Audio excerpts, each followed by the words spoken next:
भूखी चिड़िया। सालों पहले एक घंटा घर में टिंकू चिड़िया अपने माता पिता और 5 भाइयों के साथ रहती थी। टिंकू चिड़िया छोटी सी थी। उसके पंख मुलायम थे। उसकी माँ ने उसे घंटा घर की ताल पर चहकना सिखाया था।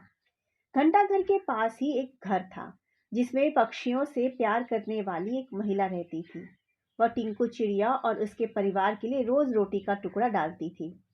एक दिन वह महिला बीमार पड़ गई और उसकी मौत हो गई।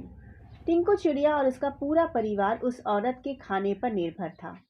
अब उनके पास खाने के लिए कुछ नहीं था और न ही वो अपने लिए खाना जुटाने के लिए कुछ करते हैं।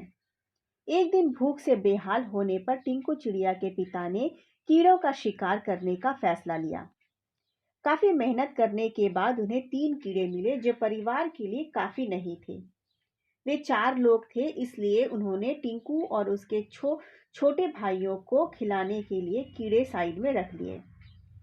इधर खाने की तलाश में भटक रही टिंकू, उसके भाई और उसकी माँ ने एक घर की खिड़की में चोंच मारी ताकि कुछ मिल जाए, लेकिन कुछ नहीं मिला। उल्टा घर के मालिक ने उन पर राख फेंक दी, जिससे तीनों भूरे रंग के हो गए। उधर काफी तलाश करने के बाद टिंकू के पिता को एक ऐसी जगह मिली जहां काफी संख्या में कीड़े थे। उनके कई दिनों के खाने का इंतजाम हो चुका था। वह जब खुशी खुशी घर पहुंचा तो वहां कोई नहीं मिला। वह परेशान हो गया। तभी टिंकू चिड़िया, उसका भाई और माँ वापस लौटे तो पिता उन्हें पहचान नहीं पाए और गुस्से में उन्होंने सबको भगा दिया। टिंकू ने पिता को समझाने की काफी कोशिश की। उसने बार बार बताया कि किसी ने उनके ऊपर रंग फेंका है, लेकिन टिंकू के हाथ असफलता ही लगी।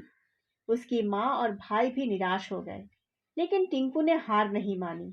वह उन्हें लेकर तालाब के पास गई और नहलाकर सबकी राख हटा दी। तीनों अपने पुराने रूप में आ गए। अब टिंकू के पिता ने भी उन्हें पहचान लिया और माफी मांगी। अब सब मिलकर खुशी खुशी एक साथ रहने लगे। उनके पास खाने की भी कमी नहीं थी। तो बच्चों, इस कहानी से हमने सीखा कि कभी भी किसी पर बुरी तरह निर्भर नहीं रहना चाहिए। इंसान को खुद मेहनत करके अपनी ज़रूरत की चीज़ों को जुटाना चाहिए।